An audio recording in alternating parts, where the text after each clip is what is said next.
तुम जानते हो मुझे क्या पसंद है?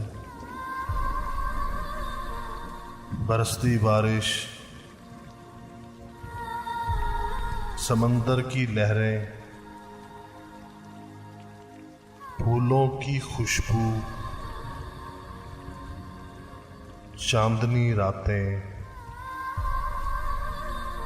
अच्छी शायरी और